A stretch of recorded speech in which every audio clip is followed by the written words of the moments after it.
Okay, tanpa buang masa lagi. Okay, selamat datang Cik Didi. Sama, Ya. boleh tak buat minta tolong? Boleh tak gambar nanti rakam video ni? Apa tu Encik Rizwan? Okey. Tanpa buang masa lagi, kita mulakan kita punya program pada petang ni.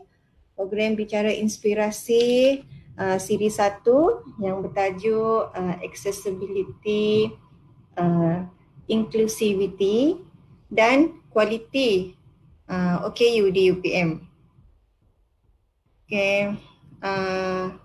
Terima kasih kepada yang sudi hadir pada petang ni. Diucapkan selamat datang kepada panel-panel dan juga wakil-wakil. Saya difahamkan ada peserta-peserta daripada kementerian-kementerian seperti Kementerian Pendidikan, Kementerian Pembangunan Wanita dan Masyarakat, dan peserta-peserta daripada Institut Sosial Malaysia. Juga ada Encik Badrul ada masuk tak? Daripada peserta-peserta daripada NGO lain, terima kasih kerana sudi hadir untuk meluangkan masa pada program petang ni. Okey, insya-Allah program ini akan dibuat secara santai bersama dan saling menghargai sesama kita, di mana program ini bertujuan untuk memberi inspirasi dan panduan bersama. Mudah-mudahan bermanfaat buat semua.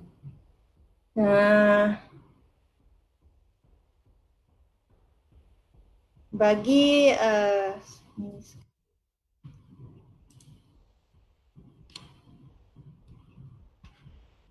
yes.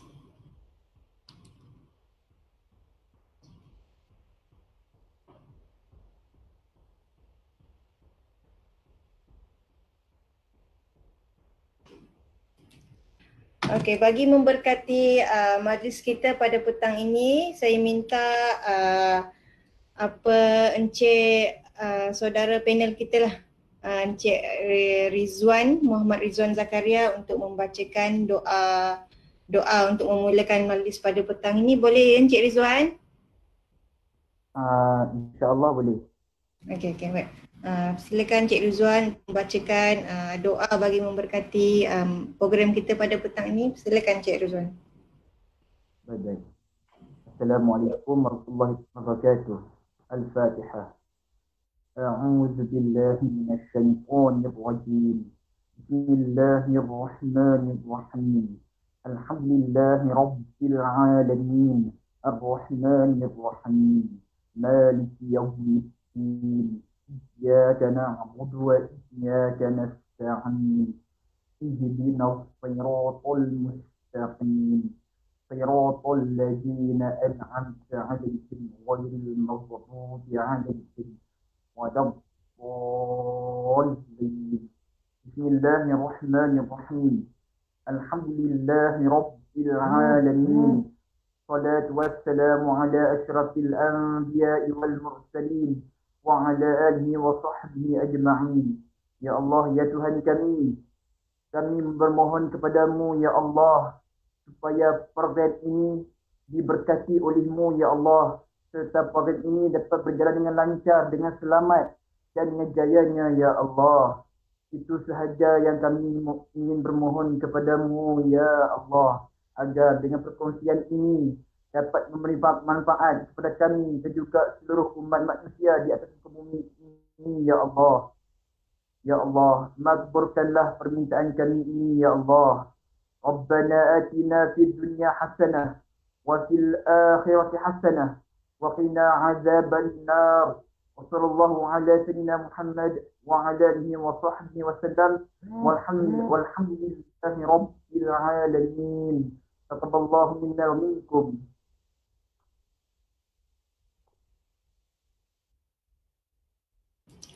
Terima kasih atas doa oleh saudara Muhammad Rizwan Zakaria sebentar tadi. Ya, sama.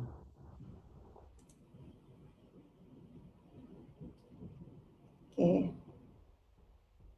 Seterusnya, tanpa melengahkan masa, saya perkenalkan panel-panel jemputan kita. Yang pertama, Dr. Wan Ardinawati, Wan Abdullah, penyelaras bagi unit perkhidmatan dan sokongan OKU UPM dan pensyarah kanan di Fakulti Ekologi UPM khusus dalam bidang pekerjaan dan ketidakupayaan. Khususnya saya Dr. Wan boleh hai sedikit tak pada peserta kita? Okay, Assalamualaikum. Waalaikumsalam. Seterusnya panel kedua, Waalaikumsalam warahmatullahi. Kedua saya perkenalkan kepada peserta, saya mohon untuk mute sekiranya tidak bercakap untuk tak sebarang gangguan semasa program. Okey, panel kedua saya perkenalkan saudari Nurul Najwa Khairul Qasim, alumni UPM dari Fakulti Bahasa Moden dan Komunikasi UPM. Boleh hai tak kepada semua peserta dari Ni keluar dulu Oh. Ramai tu. Hai Najwa. Okay, keluar dulu. Saya perkenalkan panel kita yang ketiga, saudara Hussein Said, pelajar pasca siswaza, master dalam bidang Bahasa Melayu dan Komunikasi dari Fakulti Bahasa Moden dan Komunikasi UPM. Boleh hai tak kepada peserta, Cik Hussein? Hai Najwa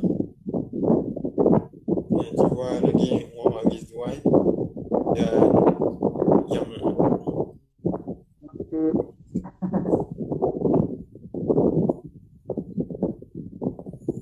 Okay, terima kasih Cik Hussein. Seterusnya panel kita yang keempat. Saya perkenalkan saudara Muhammad Rizwan Zakaria, pelajar tahun akhir prasiswaza, bachelor dalam sastra Bahasa Melayu dan Linguistik UPM. Boleh hai tak sedikit Cik Rizwan? Assalamualaikum warahmatullahi taala wabarakatuh. Dan salam sejahtera semua. Hai Kak Najwa, Abang Husin, Dr. Wan dan semua rakan-rakan yang saya sayangi. Dan juga hai juga kepada Kak Marlina binti Muslim.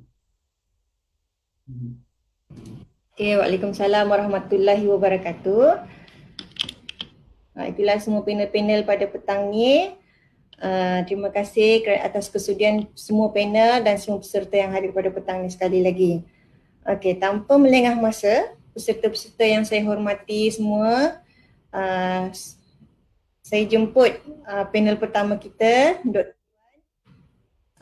untuk membicarakan, mengulas topik mengenai accessibility, inclusivity dan kualiti pelajar OKU di UPM dan apa pandangan Dr. Wan tentang perkara tersebut. Saya persilakan Dr. Wan. Okay, terima kasih Puan Marlina, Pegawai Eksekutif Unit Perkhidmatan dan Sokongan OKU UPM. Okay, dan selaku moderator kita pada petang ni, ahli panel yang lain, Saudari Nurul Najwa, Saudara Hussein dan Saudara Rizwan dan semua yang bersama kita pada petang ni. Okay, bismillahirrahmanirrahim. Alhamdulillahirrabbilalamin. Wassalatu wassalamu ala ashrafil anbiya wal mursalin wa ala alihi wa sahbihi ajma'in. Rabbi shrah li sadri wa yassir li amri wa hlul 'uqdatam min lisani yafqahu qawli. Assalamualaikum warahmatullahi taala wabarakatuh. Okay, syukur alhamdulillah dengan limpah kurnianya dapat kita sama-sama pada petang ni dalam program bicara inspirasi siri pertama anjuran unit perkhidmatan dan sokongan OKU UPM, singkatan dia UPSO lah. Okay, dengan tajuk Accessibility, Inclusivity dan Quality pelajar OKU di UPM. Okey, saya selaku penyelaras UPSO UPM merakamkan setinggi tahniah lah kepada UPSO atas usaha baik ini. Okey, merujuk pada soalan yang diberikan kepada saya tadi, okey, Pemalina ada bertanyakan untuk saya ulaslah sedikit tentang apa itu accessibility, inclusivity dan quality lah pelajar OKU, khususnya di UPM. Tapi sebelum tu terlebih dahulu saya nak jelaskan dulu apa sebenarnya yang dimaksudkan dengan 3 perkataan ni.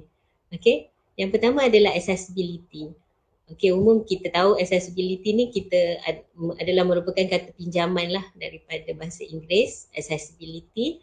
Okey, jadi kalau kita rujuk kepada Dewan Bahasa dan Pustaka, padanan bahasa Melayu untuk accessibility sebenarnya adalah kebolehcapaian.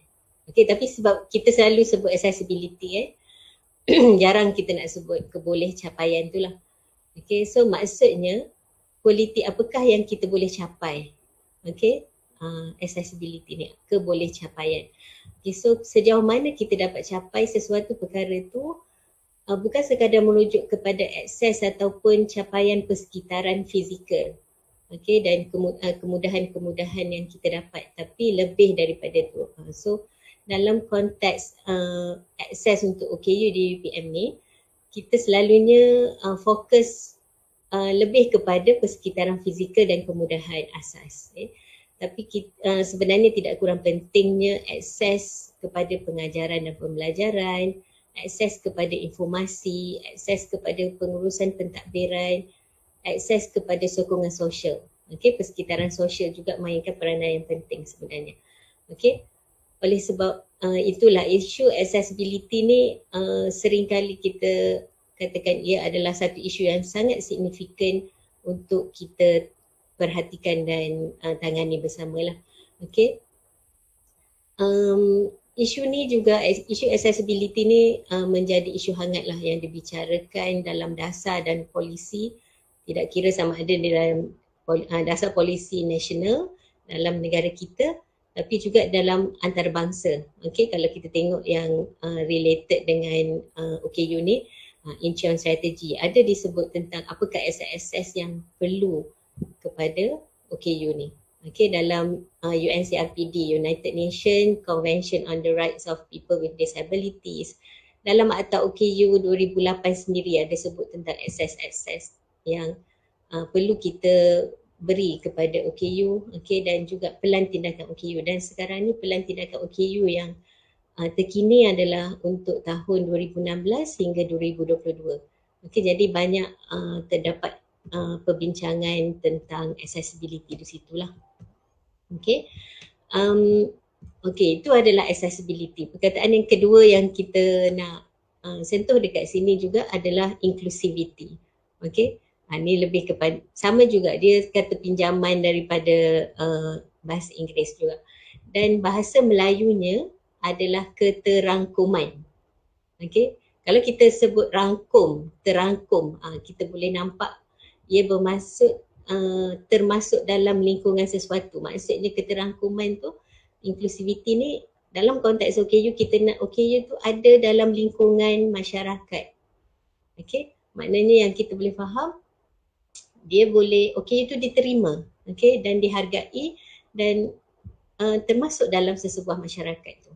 Dan penerimaan ini adalah bukan sekadar penerimaan, tapi kita terima terhadap kepelbagaian keperluan. Sebab OKU ada pelbagai, okay, kita ada 7 kategori OKU, jadi dia bila kita katakan OKU itu ada pelbagai kategori, dia bermaksud pelbagai keperluan. Okay, jadi untuk kita inklusifkan mereka, kita perlulah ada memenuhi keperluan-keperluan tersebut. Okay. Jadi bagi menggalakkan pelaksanaan inclusivity atau keterangkuman ni, okay, Kementerian Pendidikan Malaysia telah melancarkan dasar inklusif OKU, okay, bagi menjamin kesaksamaan hak dan peluang untuk OKU dari segi akses kepada pendidikan. Sebab kita nak dalam konteks UPM kan, bila UKM ni melibatkan kepada pendidikan tinggi lah, pendidikan yang dalam level yang lebih tinggi lah. So bila KPM telah lancarkan dasar inklusif OKU, di sekolah-sekolah. Seterusnya dia tak boleh berhenti di situ, sebab pelajar-pelajar sekolah ni akan melanjutkan pelajaran ke peringkat tinggi, yang lebih tinggi kan. So dia dipanjangkan kepada institusi pengajian tinggi, dan alhamdulillah pada September 2019 satu garis panduan pelaksanaan dasar inklusif OKU di IPT telah dilancarkan oleh mantan Menteri Pendidikan Malaysia, di mana tujuan dia adalah untuk memastikan isu accessibility dan inclusivity ini dapat ditangani dan dicapai dengan jayanya, di mana ia akan dengan usaha accessibility dan inclusivity ini diharapkan kita akan dapat menghasilkan pelajar-pelajar graduan OKU yang berkualiti. Kualiti di sini bermaksud pelajar yang bukan sahaja berkualiti dari segi akademik, malah dari segi sahsiah dan rohani lah, dari segi perkembangan diri mereka. Okay, kalau kita lihat sekarang ni dengan perkembangan pendidikan, okay, dah ramai dah OKU yang berjaya masuk ke institusi pengajian tinggi. Kalau dulu kita nampak OKU memang agak ketinggalan dari segi pendidikan, tapi dengan hasil usaha accessibility dan inclusivity ini, kita dah boleh nampak peningkatan dari segi bilangan pelajar-pelajar mahasiswa OKU di IPT, terutamanya IPTA lah, sebab kerajaan ada jalankan pelbagai usaha dan laluan khas diberi kepada OKU untuk mengikuti pengajian di peringkat yang lebih tinggi. Okay. Namun yang demikian, apabila kita lepaskan mereka untuk melangkah ke peringkat pengajian tinggi ni, sejauh manakah kesediaan sesebuah institusi tu? Okay, dalam konteks kita ni UPM lah. Dalam konteks UPM ni, sejauh mana UPM bersedia dalam menyediakan accessibility untuk pelajar OKU. Sejauh manakah pelajar OKU tersebut diterima dan inklusif dalam masyarakat kampus di UPM ni. Okay, sejauh manakah kualiti pelajar OKU di IPT? Okay, khususnya di UPM, adakah mereka ni sekadar memenuhi laluan mudah yang diberikan kepada mereka untuk meneruskan pengajian ke peringkat lebih tinggi, atau mereka setara dan setanding dengan pelajar bukan OKU? Itulah yang persoalan yang kita nak perhalusi pada petang ni. Okay, so kalau kita tengok dalam konteks UPM, skop yang lebih spesifik kan, mungkin bilangan pelajar OKU di UPM tidaklah seramai pelajar OKU di IPT lain lah. Okay, bila saya cuba tanyakan pelajar OKU, bilangan pelajar OKU di IPT lain, kita tak adalah seramai macam biasanya macam di UIA ada dalam 50 lebih, UKM pun ada 50 lebih. Di UiTM tu sebab dia seluruh Malaysia, dia ada banyak cawangan, mereka mempunyai bilangan yang sangat tinggi sehingga 500 lebih pelajar OKU. Okay, jadi kita pun agak terkejut lah dengan peningkatan bilangan ni. Jadi nampak keperluan untuk kita sediakan accessibility dan inclusivity itu sendiri bagi menjamin kualiti pelajar OKU ni. So mengikut rekod UPSO, UPM, UPM mempunyai seramai 44 orang pelajar OKU di seluruh kampus, okay, termasuk UPM KB, okay, kampus Bintulu. Okay, kalau kita tengok data di UPM kampus Bintulu, kita ada 4 pelajar OKU, dan bila saya tengok data tersebut, 4 pelajar ni bukanlah lokal daripada Bintulu, tapi daripada pelajar Semenanjung. Bayangkan mereka keluar jauh untuk belajar di kampus Bintulu. Okay, kalau saya tengok dekat sini, dia ada yang 2 daripada mereka adalah fizikal dan seorang adalah dari masalah pendengaran. Sebelah je lah telinga dia mengalami masalah pendengaran, dan penglihatan pun seorang lagi penglihatan sebelah mata. Okay, jadi macam mana, saya pun belum sampai lagi dekat kampus Bintulu, tak tahu macam mana dari segi accessibility dia. Okay, insyaAllah selepas ni kita akan pergi tengoklah apa keperluan yang kita boleh penuhi lah untuk pelajar di sana. Okay, kampus Bintulu ada 4 orang, dan untuk di kampus Serdang kita ada 27 orang daripada Prasiswaza. Okay, seorang di Asasi, 6 pelajar sarjana dan 6 pelajar PhD. Okay, so kita nampak dia ada pelbagai keperluan, pelbagai peringkat, ada yang first year, ada yang second year, final year. Okay, so cara corak pengajaran dan pembelajaran tu dah berbeza. Okay, dan mereka mempunyai ketidakupayaan yang berbeza, dan yang paling ramai adalah fizikal lah. Ada 30 orang fizikal. Tapi walaupun kita boleh katakan mereka ni dalam kategori fizikal, tapi mereka mempunyai ketidakupayaan yang berbeza, dan keperluan yang berbeza. Okay, ada yang kalau kita ikut kategori lah, mereka ni ada dari kalangan kurang upaya pendengaran, kurang upaya penglihatan, kurang upaya pembelajaran, dan juga ada yang pelbagai macam gagap.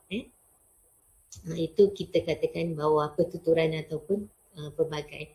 Okay, setiap ketidakupayaan tersebut akan memberi impak kepada berbezanya keperluan sokongan dan accessibility yang kita berikan perlulah bersesuaian dengan ketidakupayaan tersebut.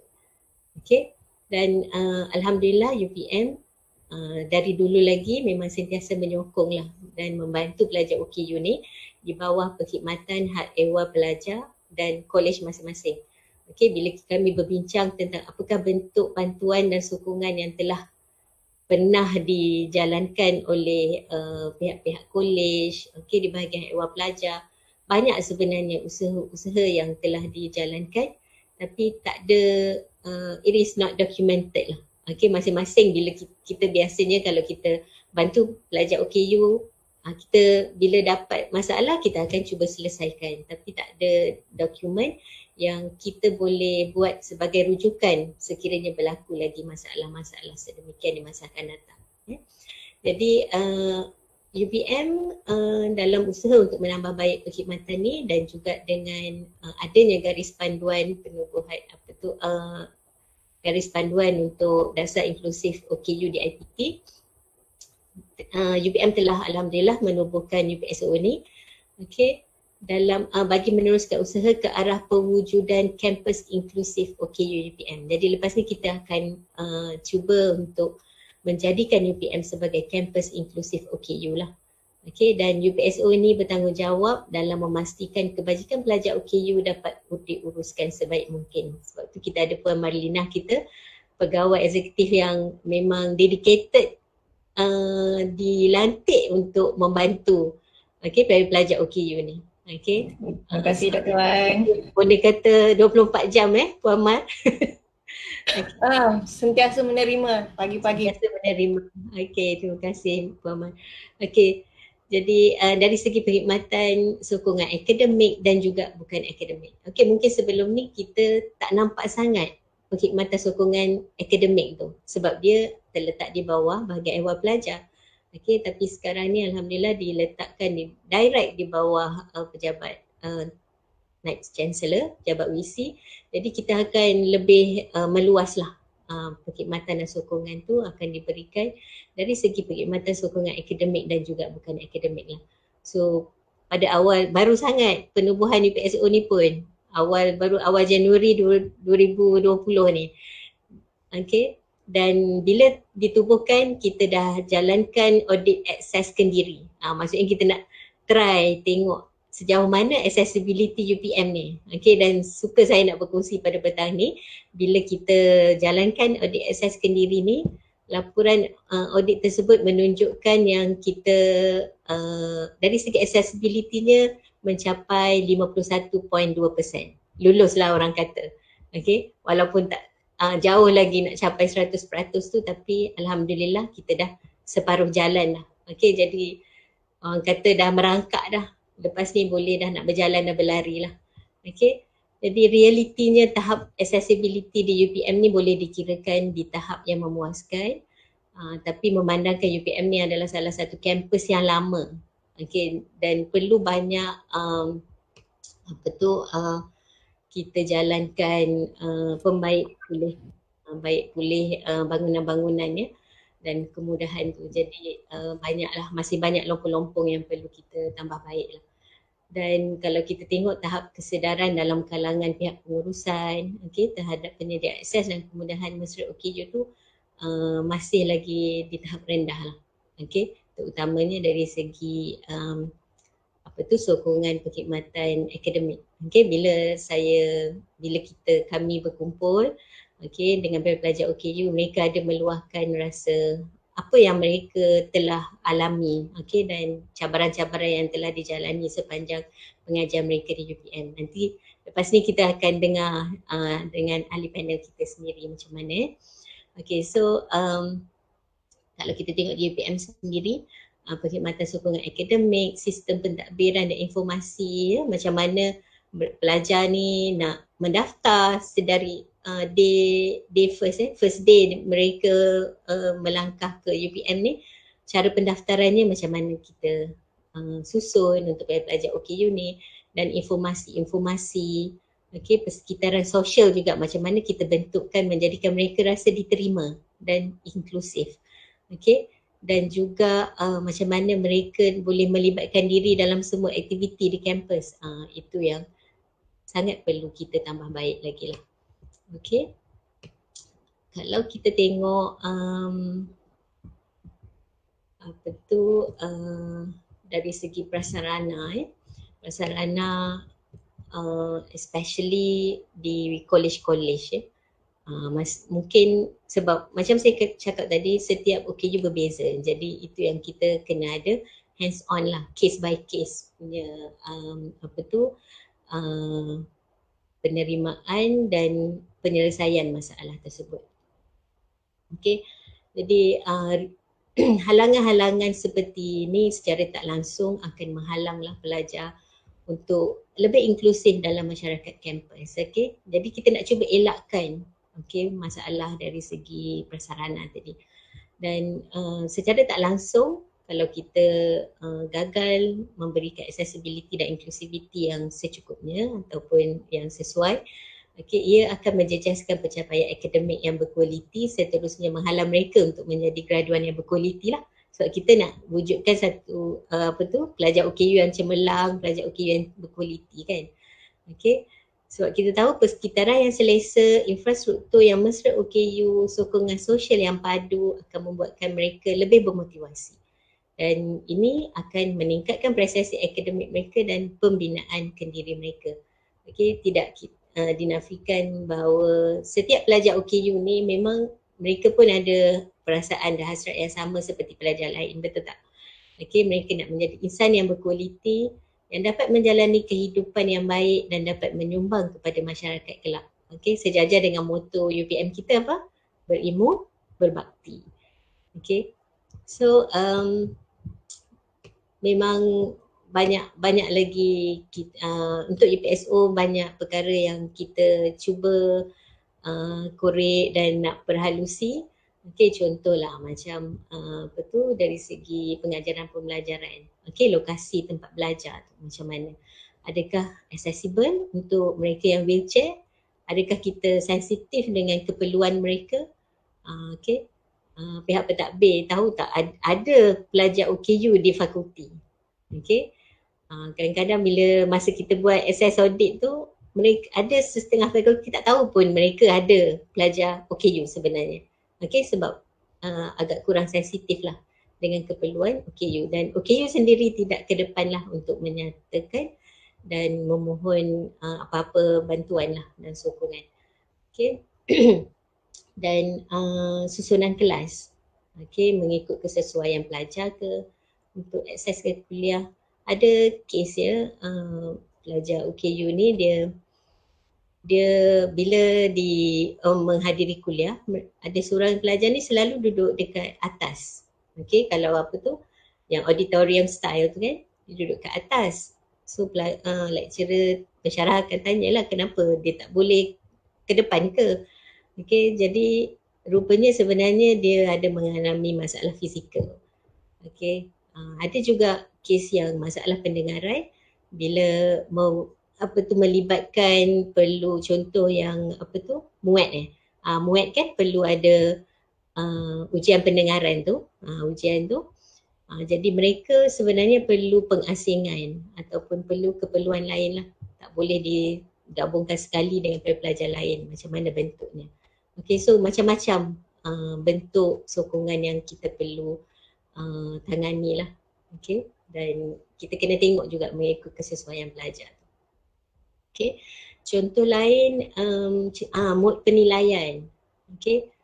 Ada pelajar yang mungkin dia mengalami fizikal tangan.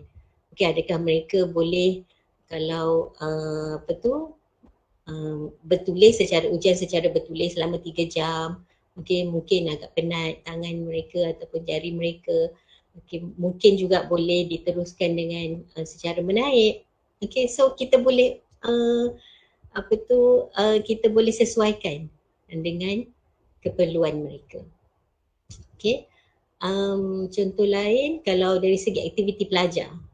Okay, ramai yang bila saya tanya tentang pelibatan aktiviti sepanjang pengajian mereka di UPM, tak ada banyak sangat pelibatan mereka disebabkan kekangan ketidakupayaan mereka. So mereka bila keluar daripada UPM agak kurang berkualiti lah kan, sebab tak ada peningkatan kendiri tu, tak ada perkembangan kendiri tu, sebab mereka tak terdedah dengan pengalaman kemahiran sosial, kepimpinan. Okay.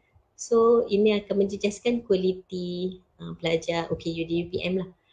Okay. Jadi UPSO, kami mengharapkan dengan adanya UPSO ni kita akan lebih sensitif lah dengan keperluan-keperluan OKU.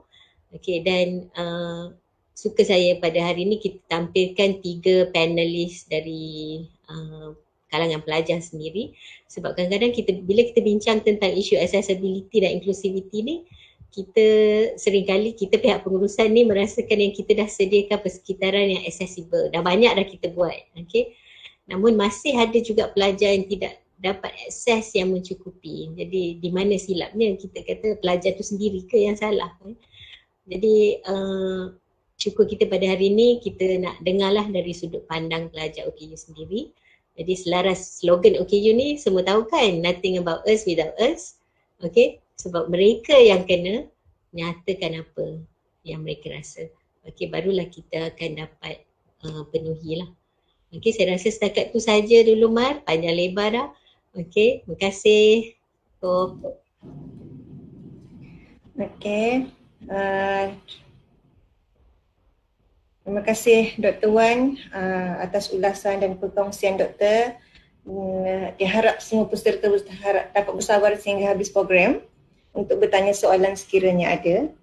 Tanpa membuang masa lagi, kita akan jemput panel kedua kita, Saudari Nurul Najwa, untuk memberikan pandangan, ulasan maupun ucapan inspirasi kepada peserta dan penonton FB Live kita pada petang ini tentang apa yang mendorong Saudari Nurul Najwa untuk berjaya menghabiskan studi. Dimaklumkan juga yang saudari pernah mendapat anugerah dekan di UPM yang kita sayangi ini. Saya persilakan Saudari Nurul Najwa. Bismillahirrahmanirrahim. Terima kasih kepada Puan Marlina sebagai moderator bicara inspirasi pada hari ini.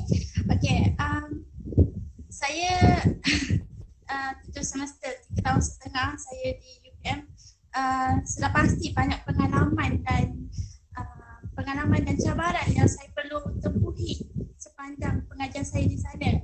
Tapi UPM banyak membantu saya dari segi akademik, dari segi accessibility dan sebagainya lah. Okay, sebelum tu, sepengetahuan saya, UPM memang menerima pelbagai OKU termasuk OKU penglihatan. OKU penglihatan pula banyak kategori. Yang saya tahu OKU penglihatan yang totally blind hanya setahu saya adalah orang yang pertama, dan selepas saya ada seorang lagi yang menyambung master di sana. Itu adalah saya tahulah. Jadi bila saya yang totally blind ni, yang menyambung pelajaran ke UPM, saya sudah tahu UPM kemudahan untuk OKU penglihatan tidaklah banyak, tapi mereka cuba untuk memberi kemudahan, kesenangan untuk saya menyambung pelajaran di sana. Jadi saya ke UPM, UPM telah menyediakan pembantu ataupun PC yang membawa saya, menjaga saya ke sana, ke sini untuk mudah saya tempuhi lah, untuk semudah saya lalui macam mana suasana, orang kata suasana di UPM tu. Jadi mereka walaupun mereka tahu ini adalah kali pertama, tapi mereka berusaha, UPM berusaha juga untuk sediakan apa yang perlu untuk saya. Jadi yang kedua, saya disediakan pengangkutan yang mudah untuk saya pergi ke kelas, ke mana sahaja lah dalam kampus. Jadi driver-driver yang sangat faham, yang sangat membantu saya, dan rakan-rakan seperjuangan pun banyak bantu saya sepanjang saya berada sana. Jadi bagi saya lah sebagai seorang pegawai pendatang ni, untuk orang kata pegawai pendatang yang kali pertama ni, untuk mulakan daripada bawah, ini adalah kali pertama saya duduk di dalam dunia sepenuhnya, di dalam dunia orang cetek. Jadi telah banyaklah perkara-perkara yang saya perlu bagi tahu, banyak saya perlu belajar daripada mereka, dan mereka pula belajar daripada saya. Jadi saya yang kena bagi tahu apa yang saya perlu, apa yang saya mudah untuk saya. Jadi pihak kolej juga menyediakan bilik yang agak mudah untuk saya bergerak, dan roommate yang membantu saya. Saya cakap taklah sepenuhnya saya bergantung.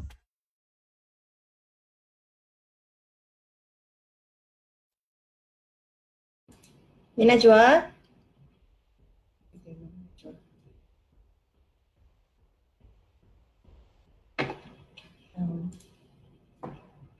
Mungkin ada sedikit gangguan daripada saudari Najwa. Najwa, suara Najwa tak dengar, Najwa.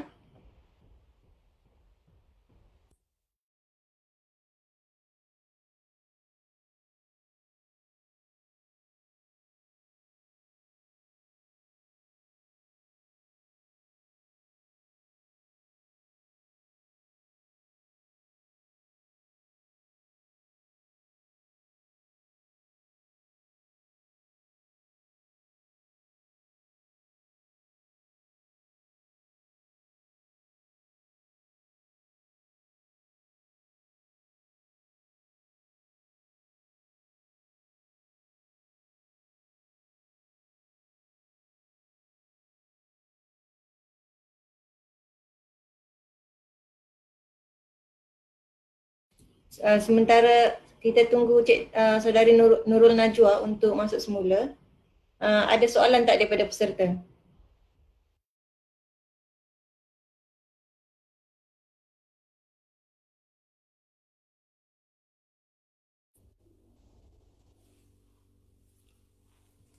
Saya ada soalan.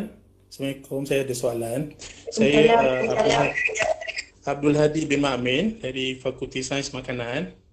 Pertanyaan saya, adakah UPM ada buat kerjasama dengan syarikat luar ataupun swasta sekiranya pelajar-pelajar ini ingin melakukan latihan industri? Adakah mereka dikecualikan daripada latihan industri LI, ataupun ada bagaimana mereka nak buat latihan industri, cari syarikat luar yang boleh menerima mereka untuk melakukan latihan industri. Itu saja. Terima kasih atas pertanyaan Encik Abdul Hadi.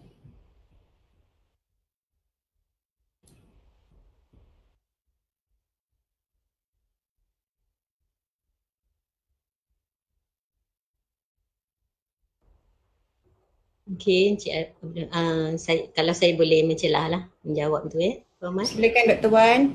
Okey, sebenarnya setakat ni untuk latihan industri, okey, semua pelajar pelajar OKU pun tidak terkecuali lah. Mereka perlu menjalani latihan industri.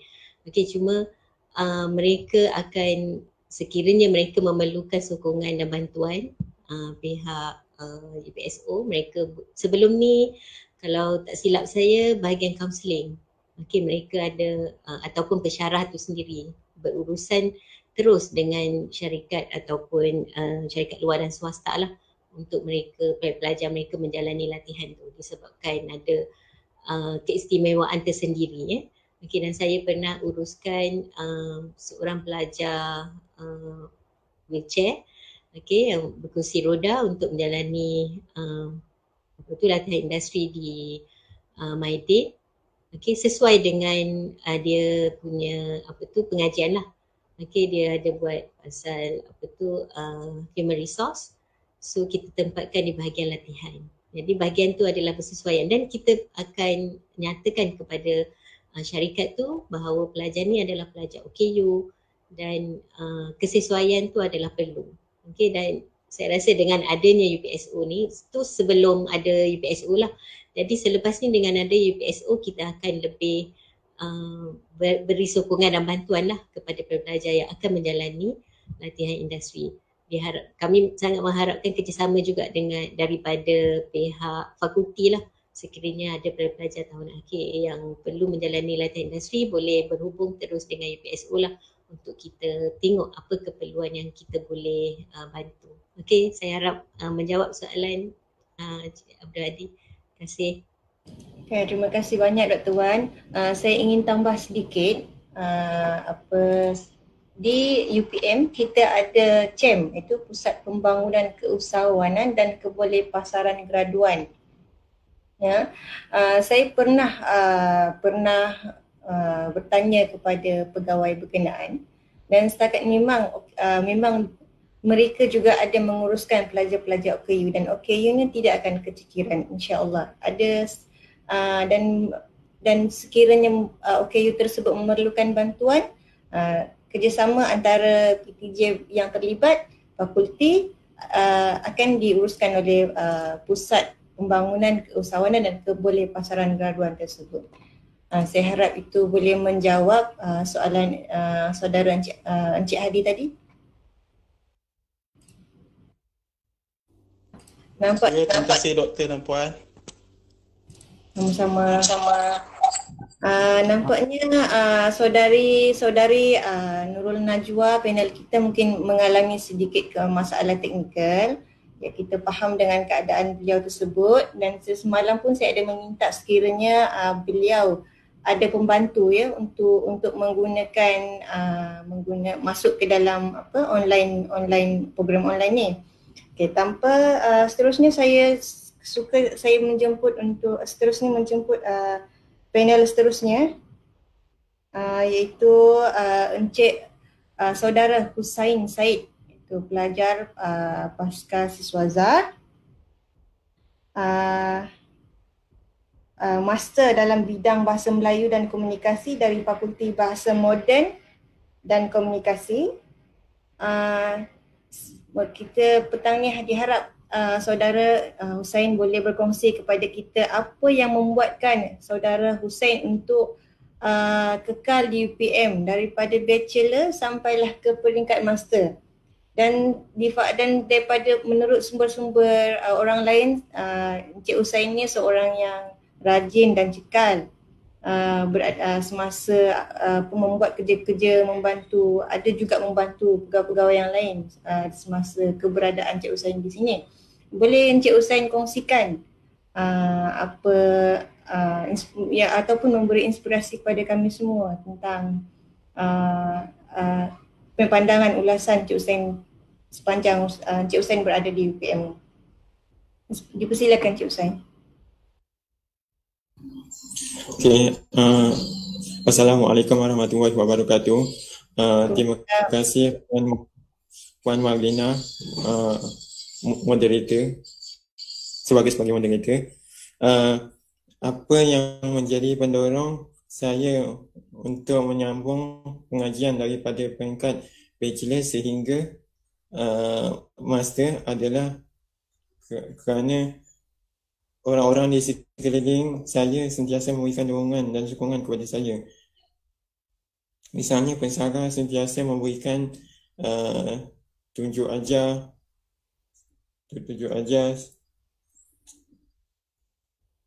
sentiasa memberikan tunjuk ajar, memberikan nasihat apabila saya ada masalah dalam akademik. Mereka akan menjelaskan apa yang saya tidak faham. Selain itu, kemudahan-kemudahan yang disediakan, terutama kemudahan dari segi pergerakan yang disediakan oleh UPM, telah memudahkan saya untuk melakukan segala aktiviti berkaitan akademik maupun kurikulum. Saya dapat bergerak ke sana ke sini dengan mudah sepanjang masa. Boleh saya bagi contoh di sini, misalnya kemudahan pengangkutan OKU yang disediakan UPM. Pengangkutan OKU ini dan memudahkan saya untuk buka ke sana ke sini, dan ianya memudahkan saya. Disebabkan itu, ianya menjadi pendorong dan semangat kepada saya untuk terus kuat dan cikal dalam mengarungi cabaran-cabaran dalam menuntut ilmu di Universiti Putra Malaysia. Selain itu, apa yang saya nak tekankan di sini, kemudahan yang disediakan UPM sama ada di kolej ataupun di fakulti yang saya duduki, sentiasa ditambah baik kemudahan itu. Ketika saya mula-mula menuntut di sini, kemudahan itu masih kurang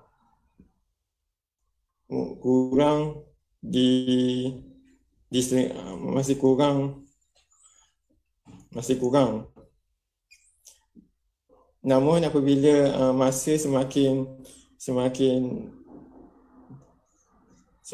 berlalu dan pertambahan bilangan pelajar OKU semakin meningkat, pihak universiti mengambil tindakan yang wajar dan serius dengan menambah kemudahan sedia ada kepada kemudahan yang lebih kondusif. Misalnya kalau saya bagi contoh, macam dekat fakulti saya dahulu, kemudahan untuk laluan OKU itu sangat kurang, namun telah ditambah baik. Selain itu, terdapat juga misalnya kemudahan untuk parking OKU juga dibuat untuk memudahkan pelajar OKU yang mempunyai kenderaan sendiri untuk memarking kenderaan mereka di fakulti. Okay, itu sahaja yang saya dapat sampaikan.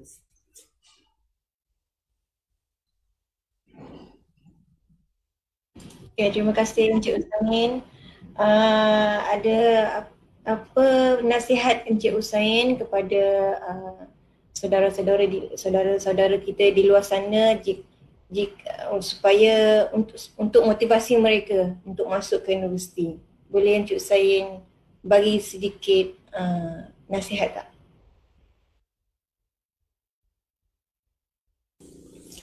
Okay, apa yang saya boleh berikan di sini, UPM sentiasa memberikan perkhidmatan yang terbaik kepada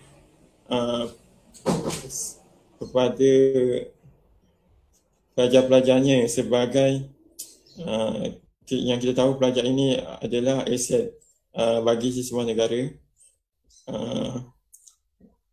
UPM menyediakan kemudahan-kemudahan yang membantu pelajar dari segi akademik, dari segi kemudahan infrastruktur untuk memudahkan pelajar melakukan pelbagai aktiviti. Apa yang saya boleh tekankan kat sini,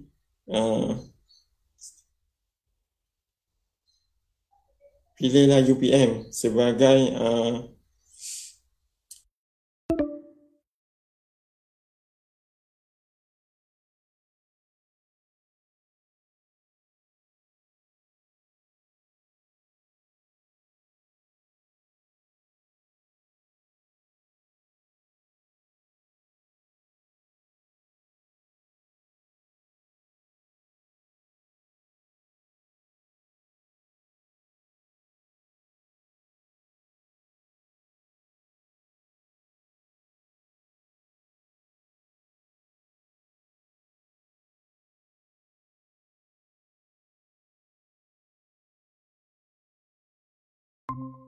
yang kita tahu, mereka telah menyediakan satu platform untuk kita melakukan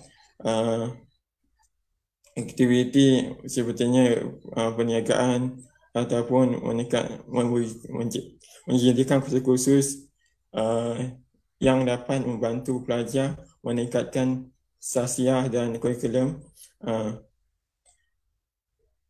Itulah antara kebaikan yang telah dilakukan oleh pentadbiran UPM.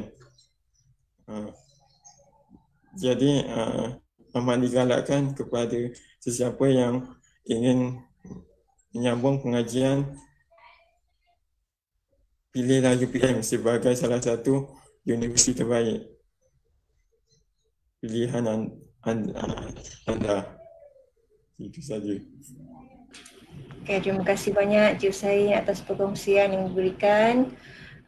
Untuk makluman para peserta ya, Encik Hussain Said ini merupakan seorang OKU fizikal menggunakan wheelchair, dan juga mengikut maklumat daripada yang diberikan oleh beliau merupakan sebenarnya seorang cerebral palsy. Okay. Betul kan jika ada saya sebutan saya tak betul. Dan semasa saya bersembang dengan beliau ya baru-baru ni, beliau tunjukkan dengan saya macam mana dia bergerak dan macam mana dia berusaha sendiri. Saya kagum ya dengan semangat Encik Hussain, dan semoga apa yang Encik Hussain buat ni menjadi inspirasi dan dorongan kepada orang lain untuk ke Menara Gading dan untuk lebih berusaha mencapai potensi kualiti diri sendiri.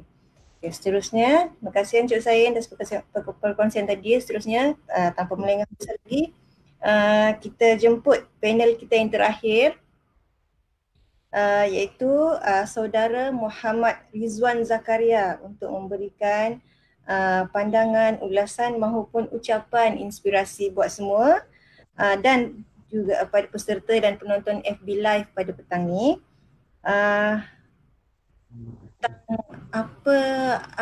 Tentang pengalaman dia sendiri sepanjang berada di UPM dan sepanjang berada di bergelar sebagai pelajar OKU di UPM.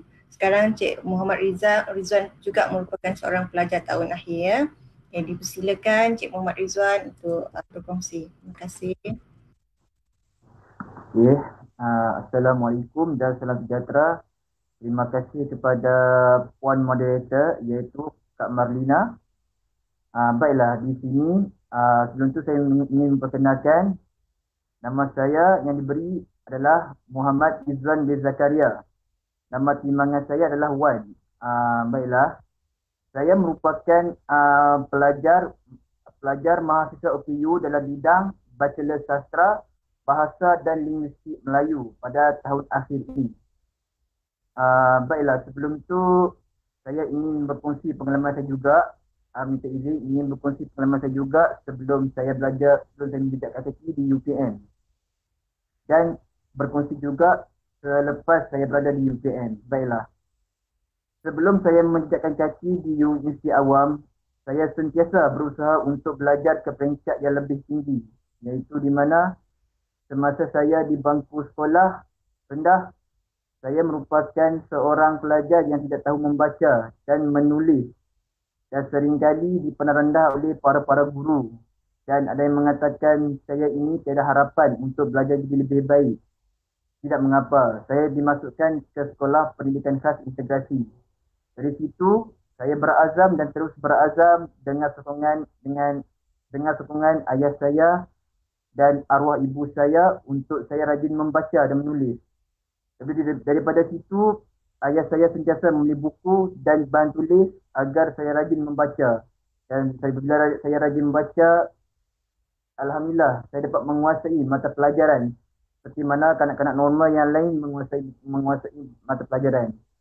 Dengan usaha saya itu, akhirnya saya dapat keputusan yang terbaik dalam peperiksaan SPM dan seterusnya saya dapat menyambung pelajaran ke peringkat SPM. Kemudian saya dapat kelulusan yang terbaik, saya dapat menjejakkan kaki di UPM. Tapi sebelum tu, tuan-tuan dan puan sekalian, saya dulu bukan merupakan seorang pelajar UPM. Saya adalah pelajar UiTM Puncak Alam. Tapi saya hanya masuk seminggu saja. Lepas tu saya dapat tawaran pula sambung. Selepas seminggu orientasi, saya dapat panggilan daripada UPM untuk menyambung belajar dalam Bachelor Sastra Bahasa dan Muzik Melayu. Dari situ saya terus pindah ke UPM. Masa inilah saya dapat menjejakkan kaki di UPM. Dan bila saya menjejakkan kaki di UPM ni, banyak yang saya dapat. Pertama sekali, saya dapat menyambung pelajaran dalam bidang yang saya minati, iaitu Bachelor Sastra Bahasa dan Linguistik Melayu.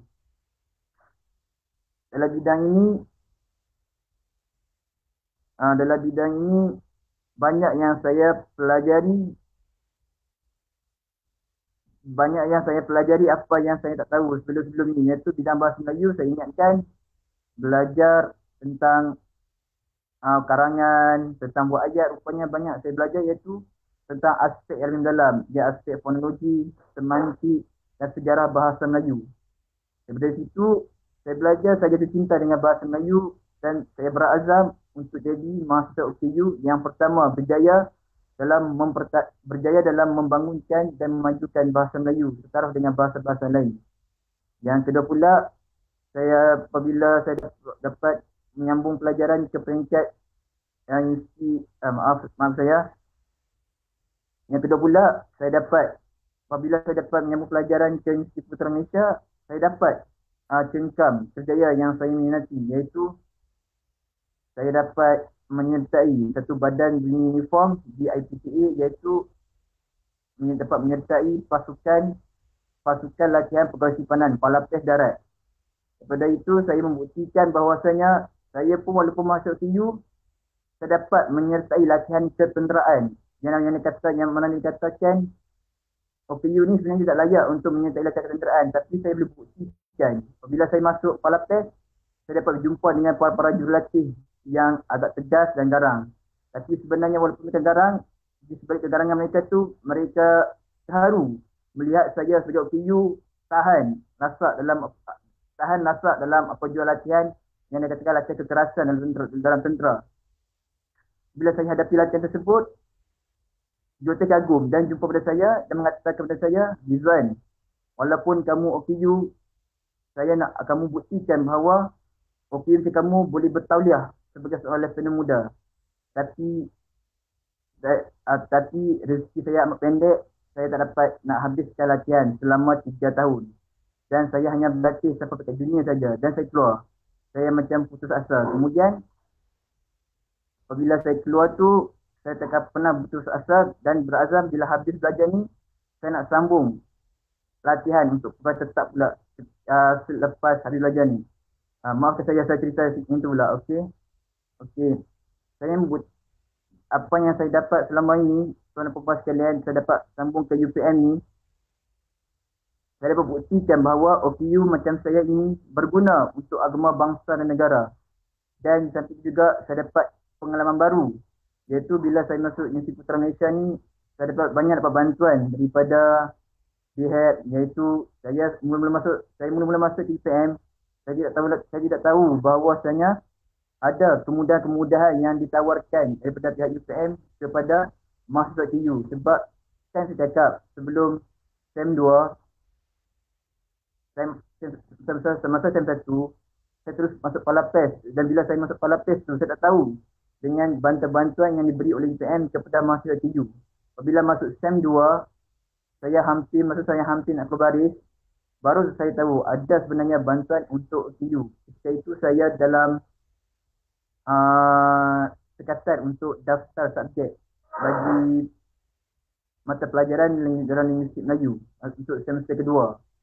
Bila saya ada masalah sekatan tu, saya berjumpa dengan seorang kawan ni, iaitu ada seorang kakak ni bantu saya, dia bawa saya pergi ke Bihat, jumpa dengan Encik Aizat untuk dapatkan bantuan dengan segala. Masa tu Encik Aizat bertugas di bahagian jabatan bahagian seksyen kebajikan Bihat. Masa tu unit OTU tak ada lagi masa tu adalah yang bertanggungjawab untuk menjaga pelajar OTU adalah jabatan seksyen kebajikan.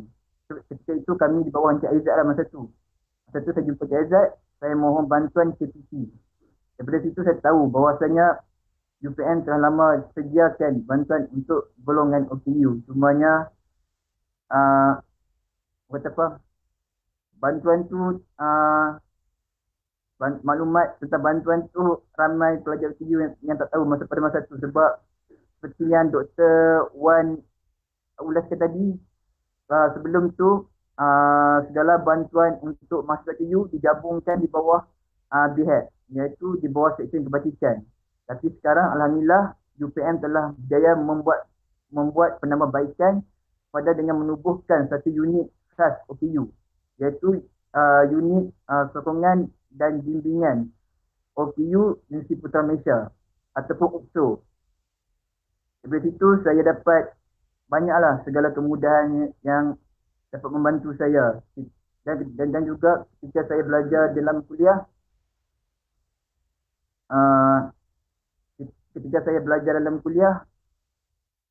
sebelum ni saya sukar untuk mendapat masa lebih ketika untuk jawab peperiksaan, sebab saya sebagai mahasiswa OTU, masalah pembelajaran ataupun spesifik hyperaktif, saya memerlukan masa yang lebih, sebab bila saya menjawab satu-satu soalan peperiksaan tu, saya menggunakan masa yang terlalu lama untuk memahami ataupun menganalisis setiap soalan yang diberi oleh pensyarah.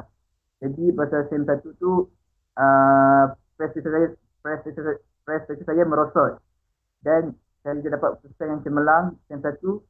Begitu juga dengan SEM 2, dan alhamdulillah akhir sekali SEM 3 baru saya dapat kelebihan semua tu. Saya dapat masa yang lebih, dan alhamdulillah saya dapat pointer yang terbaik yang meningkat sedikit, iaitu 2.59 daripada 2.1 dan 2.3.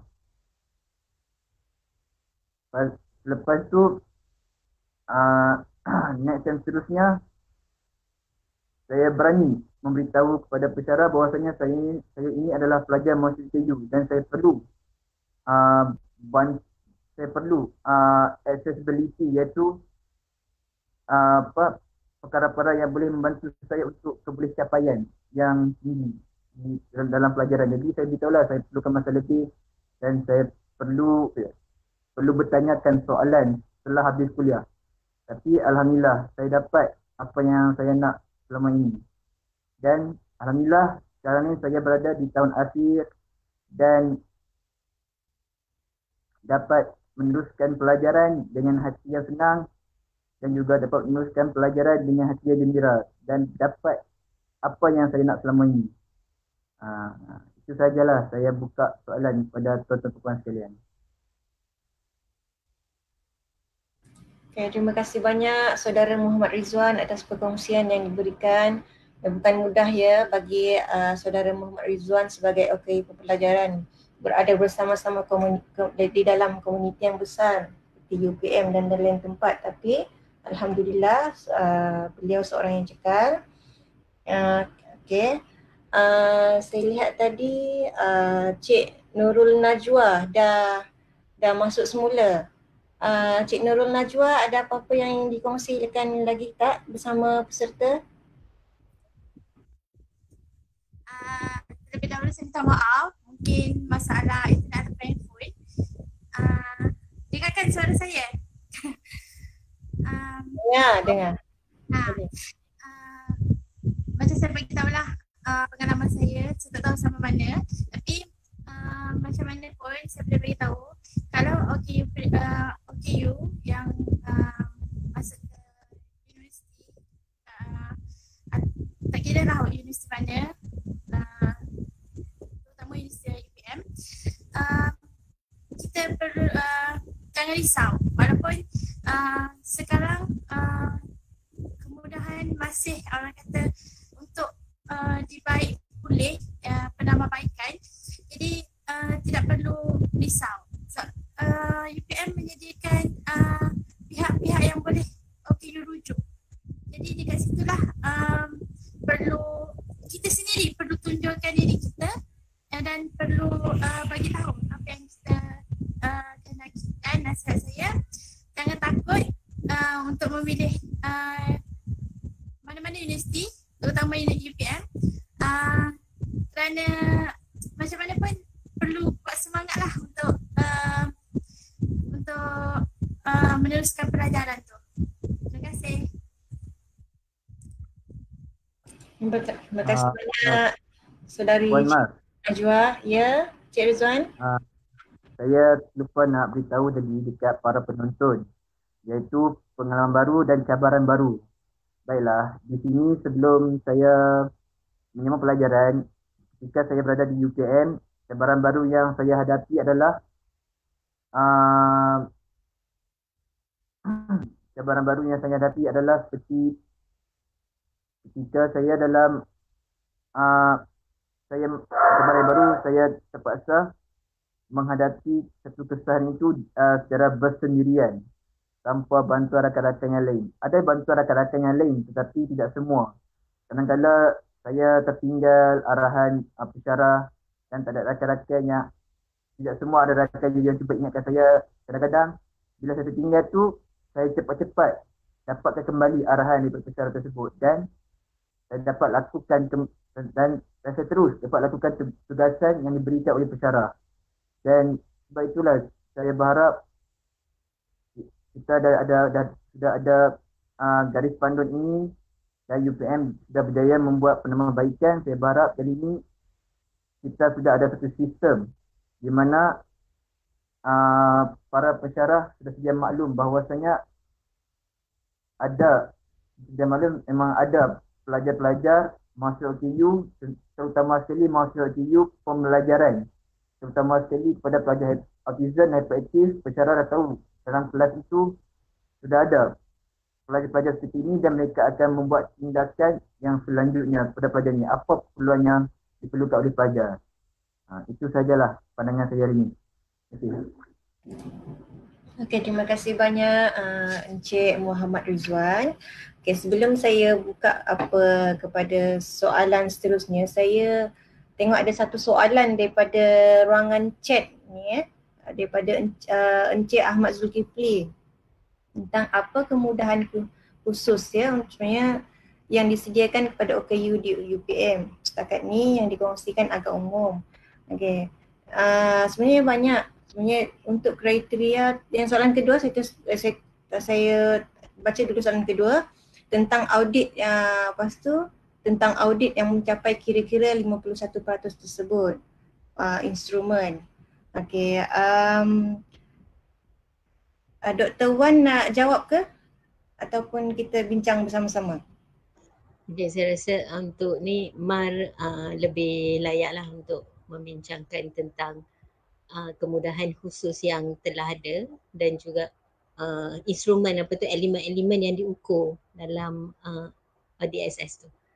Boleh Mar? Kalau tu nanti saya tambah ke Mar jelaskan dulu. Okey Mar? Okay, baik. Untuk kemudahan khusus kepada UPM tu, kalau saya nak huraikan pada petang ni memang tak sempat lah, sebenarnya agak banyak. Dan juga untuk mengukur 51% tu pun kriteria tersebut dikeluarkan sendiri oleh KPT, Kementerian Pengajian Tinggi, kerjasama dengan Kementerian Pelajaran Malaysia. Dan kriteria itu telah ditetapkan pada tahun lepas dan penilaian itu dibuat pada Februari baru-baru ini. Agak banyak. InsyaAllah kalau Encik Ahmad Zulkifli boleh kita berbincang secara email ataupun boleh kontak saya melalui email. Email saya, saya akan kongsikan tentang kriteria tersebut. Ya, agak beratus juga kriteria tu. Yang buatnya pun bukan semua terlibat pentadbir, bahagian akademik, bahagian kolej, terlalu banyak. Jadi saya harap Encik Ahmad Zulkifli boleh berhubung dengan saya atau sesiapa berminat boleh menghubungi saya atau Dr. Wan Arinawati. Saya harap itu membantu. Seterusnya jika ada soalan lagi daripada para peserta. Okey Puan Amal, saya tambah sikit untuk kemudahan tu mungkin untuk menjelaskan kepada Encik Ahmad Zulkifli lah. Okey, setakat ni yang memang khusus kita sediakan untuk OKU ni adalah transport lah. Dari segi transportation, memang kita ada berapa Puan Amal? 2 van. Ya betul.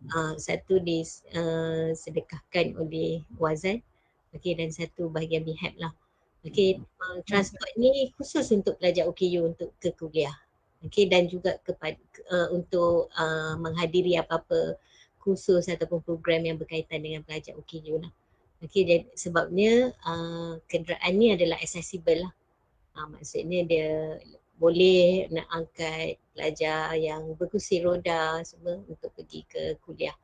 Dan memang agak sibuk lah kepada driver dan saya ucapkan banyak terima kasih atas ketabahan beliau lah, driver yang jaga van untuk pelajar OKU ni, sebab dia kena melayan pelajar-pelajar ni mengikut jadual kuliah masing-masing kan. Jadi dari pagi, lepas tu tengah hari nak kena hantar, petang ada kelas, so dia kena sesuaikan. Yang tu yang saya nampak memang alhamdulillah lah ni, sebelum ni pun dah memang ada lah sebelum wujudnya UPSU lah.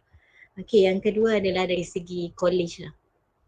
Okey, pengetua college alhamdulillah agak sensitif bila ada pelajar OKU yang menginap di college mereka, dan akan cuba memberi kemudahan yang bersesuaian dengan OKU itu sendiri. Okey, dan yang kita jelas dekat sini, kalau yang fizikal tu mereka akan cuba bagi di level bawah lah.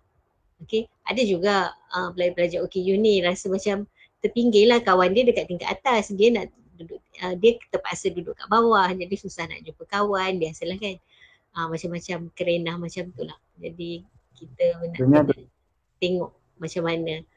Okey, yang ketiganya yang paling Puan Amal sibuk adalah dari segi urusan ni lah, allowance. Okey, bantuan kewangan Wazan. Okey, sebab pelajar OKU ni dia akan menerima bantuan kewangan daripada KPT. Okey, sekarang KPT lah kan. So ada permohonan dan juga borang-borang tertentu yang perlu diisi, dan jadi UPSU ni lah akan mengambil tanggungjawab tersebut lah, menjadi sebagai jambatan lah antara pegawai penghubung. Okay, memastikan pelajar-pelajar OKU ni dapat bantuan kewangan tersebut. Dan juga mungkin kadang-kadang ada pelbagai aktiviti luar. Okay, contoh sebelum ni baru-baru ni kita ada kerjaya khusus untuk OKU, untuk pelajar OKU, career fair. So kita bawa beberapa orang pelajar yang berminat pergi ke program tersebut dan jalani temu duga. Okay, so kita akan bagi sokongan-sokongan macam tu lah. Macam yang saya sebut tadi Encik Ahmad Zulkifli, sebelum ni UPSU baru ditubuhkan tahun ni. Jadi itu yang kita nampak sangat kritikal lah dari segi bantuannya. Okay, dan sebelum ni bukan kata banyak lagi kemudahan-kemudahan yang diberikan, tapi undocumented lah. Okay, pelbagai usaha yang telah dijalankan, kita tak dapat nak buktikan yang benda tu dah pernah buat. Okay, so sekarang ni kami di UPSU cuba nak mengutip balik cerita-cerita, kisah-kisah sokongan yang telah diberikan oleh setiap fakulti, setiap jabatan, contoh perpustakaan, sejauh mana, macam mana perpustakaan dah cuba bantu pelajar OKU, macam mana pengetua kolej pun bertukar-tukar kan. So kita nak tengok macam mana untuk kita cuba tengok apa usaha yang telah dijalankan, dan sekiranya ada masalah sedemikian pada masa akan datang, lebih mudahlah untuk kita jadi bahan rujukan lah. Okey. Saya untuk akademik tu Rizwan tadi dah sampaikan. Okey, ada dah nampak perubahan, ada sokongan. Minta maaf doktor. Ya. Saya nak sikit doktor. Okey, boleh tambah. Tentang perpustakaan tu kan. Saya teringat tahu masa saya pergi persidangan. Pergi seminar bengkel Maya OKU tu dekat ACAP. Saya dah cakap satu tentang kita punya misi. Dan kalau boleh kita dah okey dah, kita banyak penambahbaikan lah menubuh episod semua ni kan, dengan usaha yang dibuat oleh TNC kita dan GC kita, iaitu TNC kita Roslan telah berusaha dan buat penambahbaikan. Jadi yang paling saya nak tekankan sekarang, perpustakaan kita tu saya tak nampak pun list untuk mahasiswa OKU yang Firoda kan. Jadi saya fikir mereka melalui mana kan. Jadi kalau boleh publikkan list tu ataupun tunjuk arah list untuk kegunaan mahasiswa OKU dan kegunaan orang lain. Yang itu saya tak nampak. Sebenarnya ini kena membuat penambahbaikan infrastruktur di perpustakaan universiti kampus kita. Saja. Okey, memang kemudahan infrastruktur tu menjadi agenda utama lah. Tapi kita tak boleh nak katakan semua bangunan kita akan adakan lift semua kan. Dia mengikut SOP tertentu, dan juga sebab dia melibatkan kos, melibatkan bajet. Jadi kita perlu melihat keperluan lah. Sejauh mana kita boleh sesuaikan, kita boleh bagi kemudahan tersebut tanpa melibatkan kos. Kita akan cuba sebaik mungkin lah. Okay, so saya rasa kalau nak cerita yang kemudahan tu, itulah yang utamanya lah, yang secara general. Sebab yang kemudahan khusus tu masih lagi case by case. Okay, jadi kalau kita dapat kumpulkan Puan Amar, macam mana usaha-usaha tu, kita boleh jadikan macam kisah-kisah lah di sebalik sokongan yang telah diberikan kepada pelajar OKU di UPM, dan ia mungkin boleh menjadi rujukan lah. Okey, terima kasih. Terima kasih Dr. Wan dan saudara Muhammad Rizwan Zakaria. Okey, dipersilakan juga jika ada perkongsian daripada perkongsian atau pertanyaan mungkin daripada PTJ dalam UPM untuk berkongsi apa-apa sahaja untuk topik petang ni, atau peserta mungkin nak berkongsi atau bertanya.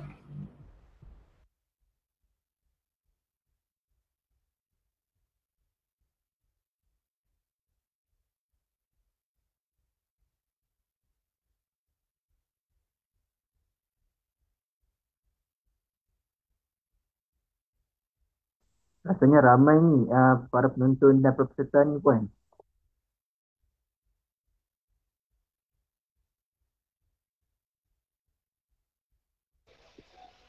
Okey, Assalamualaikum. Waalaikumsalam warahmatullahi wabarakatuh. Okey, saya bukan student UPM tapi saya nak bertanya, saya peserta lah. Okey, saya nak bertanya tentang memandangkan kita tengah menghadapi pandemik COVID-19.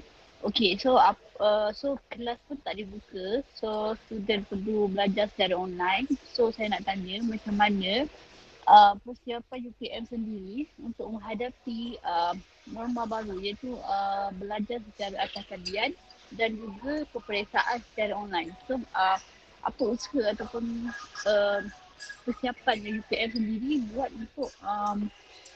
untuk pelajar yang berkeperluan khas rendah? Itu saja soalan saya. Okay, ya Puan. Dah. Ada mungkin panel Dr. Wan atau panel lain nak jawab? Assalamualaikum Puan. Dia perlu ulang lagi sekali Puan. Puan Hasmunira. Okey, soalan saya macam ni. Okey, memandangkan kita tengah menghadapi pandemik COVID-19, so kebanyakan kelas ataupun sesi pembelajaran ditutup kan buat sementara. So macam mana dari pihak UPM sendiri untuk menghadapi menghadapi keadaan ini dengan untuk memenuhi keperluan OKU itu sendiri. Contoh, penglihatan dia ada cara tersendiri macam mana dia nak akses. Okey, untuk pembelajaran dan pendengaran dan soalan. Okey, so macam mana UPM nak take over benda ni selari dengan student-student lain. So tak nak bagi student OKU ni ketinggalan. So and then satu lagi soalan, macam mana UPM conduct peperiksaan secara online untuk pelajar OKU? Boleh faham tak? Boleh. Apa yang saya faham, apa yang kami faham ni apa kemudahan pembelajaran kepada pelajar OKU semasa PKP ni, apa bantuan yang kita dapat mampu mereka supaya selari dengan pelajar-pelajar normal yang lain. Dr. Wan boleh jawab ke? Okey, terima kasih Puan Hasmunira. Okey, sebenarnya kalau kita ikutkan SOP yang telah dikeluarkan oleh KPT lah. Okey, jadi universiti akan mengambil kira yang itulah.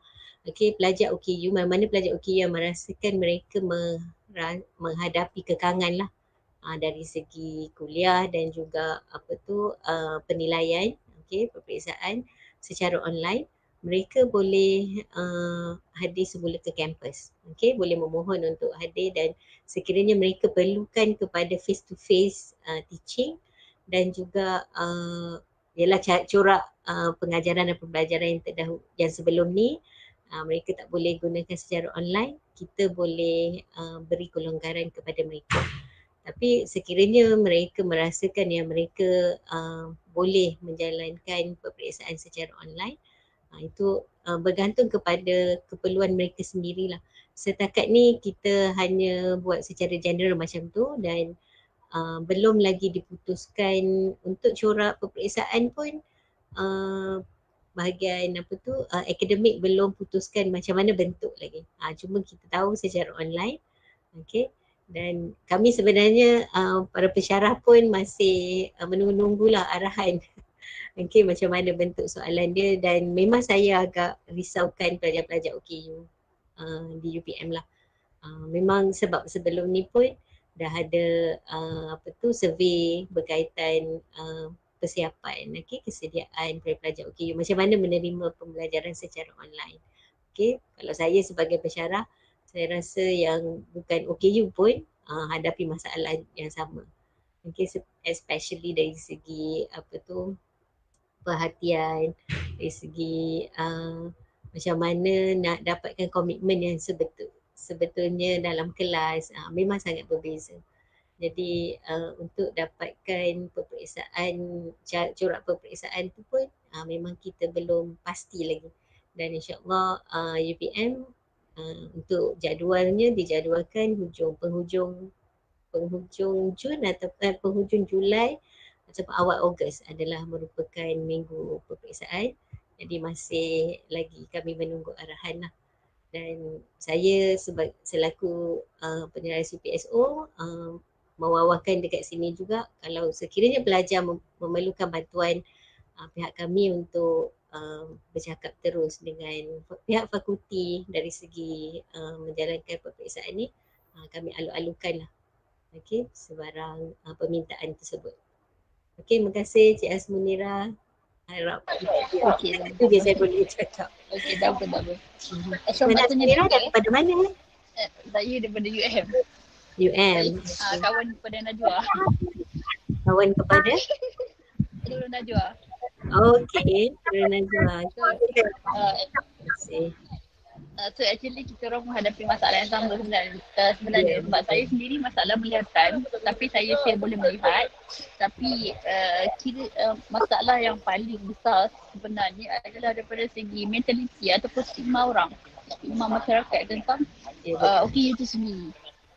Ya betul. Itu dia sebenarnya walaupun kita ada effort, ada usaha nak buat inklusif punya universiti untuk OKU, tapi kalau persepsi ataupun tanggapan orang terhadap OKU tak berubah, memang benda ni takkan jalan.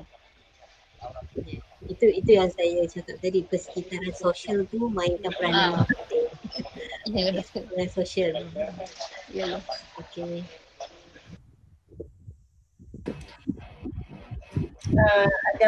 Ada perkongsian ke daripada para peserta yang lain atau pertanyaan lagi? Pemerintah tadi Hasmira belajar secara di dalam talian kan. Kalau mungkin Hasmira ada pengalaman mengenai belajar di dalam talian. Kadang-kadang di dalam talian ni untuk OKU penglihatan tidak accessible. Ada benda-benda yang tidak dibaca oleh screen reader. Tapi berdasarkan pengalaman saya, kalau di dalam talian kita boleh berbicara daripada pesyarah. Kita boleh beritahu pesyarah macam mana kita nak mudah untuk kita. Contoh melalui email ataupun kebanyakan pesyarah akan bagi melalui email. Soalan contoh ada test ke di dalam talian kan. Kebanyakan di dalam email ni soalan-soalan yang diberikan sebelah untuk pelajar pelihatan buat. Jadi lepas sekiranya contoh ujian 2 jam termasuk dengan tambah masa 2 jam, dia bermula daripada pukul 2 habis pukul 4. Jadi pukul 4 tu dia dah kena hantar dekat pesyarah tu. Jadi pesyarah akan tengok masa bermulanya kita dan berakhirnya kita macam mana. Itulah pandangan saya, sebab kebanyakan di dalam talian tidak accessible untuk belajar OKU penglihatan. Terima kasih. Terima kasih atas perkongsian pandangan Cik Nurul Najwa. Untuk pengetahuan peserta dan semua juga, sebarang aduan daripada pelajar OKU, memang unit ini akan menerima 24 jam, ya. Dan saya insya-Allah akan menjawab semua dan unit ini akan ada menjadi perantara kepada akademik dan juga bantuan bukan akademik kepada para pelajar tersebut. InsyaAllah setakat ni dari segi akademik itu tak ada aduan serius, tapi apa yang dah disampaikan tadi oleh Dr. Wan dengan Cik Nurul tu adalah perkara yang betul dan patut ditambah baiklah masa akan datang. Ya, Encik. Satu lagi tentang pembelajaran online ni, kalau boleh seperti yang Cik Nurul Najwa cakap, kalau boleh diberi kelonggaran. Contohnya misalnya bila pembelajaran online tu berlangsung, contoh ada pelajar OKU yang tak dapat mengakses pembelajaran online tersebut. Jadi pesyarah kalau boleh memberi peluang kepada pelajar untuk mengikuti pembelajaran secara berbincang dalam WhatsApp ataupun berbincang WhatsApp, iaitu bertanyakan soalan dan jawab dalam WhatsApp, ataupun juga dalam tugasan online kalau boleh. Bagi saya lah, sebab saya sendiri pun menghadapi beberapa masalah dalam tugasan online, iaitu bila saya hendak menghantar tugasan pada due date yang telah ditetapkan, kadang-kadang line ganggu. Bila line ganggu tu, jadi saya tak dapat nak hantar tugasan. Jadi saya minta secara kalau boleh beri masa yang panjang untuk pelajar menghantar tugasan, sama ada melalui Putra Blast ataupun melalui email secara saja. Terima kasih Encik Muhammad Rizwan. Kepada para peserta semua, bolehlah mengisi borang penilaian sementara kita menunggu sesi tamat, ataupun selepas sesi tamat pun boleh link kepada borang penilaian tersebut.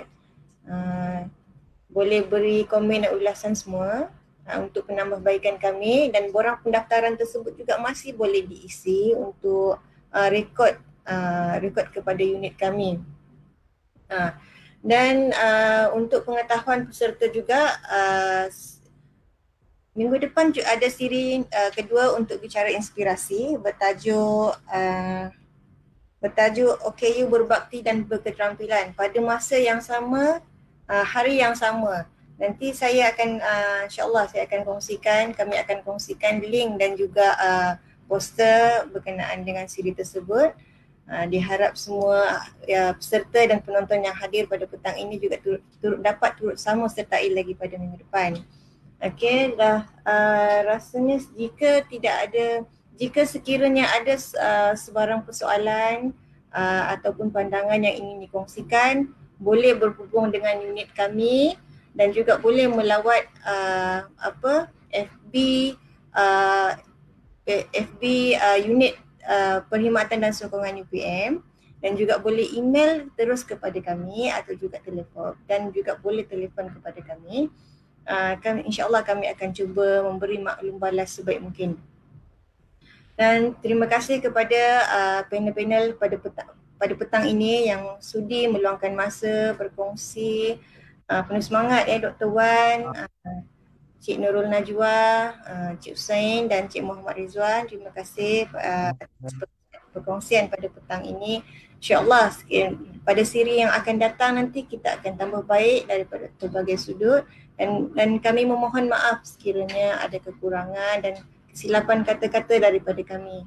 Dan jika dengan itu saya akhiri program pada petang ini dengan surah tasbih kifarah dan surah wal-as, dan juga kepada yang bukan beragama Islam, terima kasih banyak. Semoga kita berjumpa lagi pada siri akan datang pada minggu depan dan minggu seterusnya. Assalamualaikum warahmatullahi wabarakatuh dan salam sejahtera. Waalaikumsalam. Terima kasih semua.